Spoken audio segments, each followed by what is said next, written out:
ஓ security. Sir இந்த வரேன் sir. Sir சொல்லுங்க சார். ஐயா ஃப்ரூட்ஸு சாப்பிடு. சரிங்க சார்.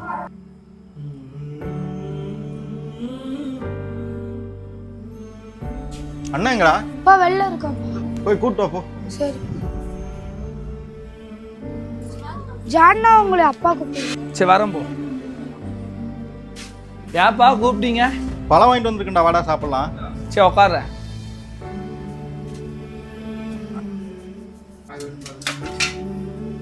ஐயோ அழுகி இருக்கு. ஏப்பா என்னப்பா ஆச்சு? ஒன்றும் இல்லைடா, ஏதாவது கொண்டு வரேன். இந்தாங்கடா தம்பி, பழம் சாப்பிடுங்கடா. அண்ணாக்கு அப்படியே கொடு. ஏப்பா நீ ஒன்று சாப்பிடுப்பா. சாப்பிடுங்கடா. இந்தா சாப்பிடு. நல்லா இருக்காடா.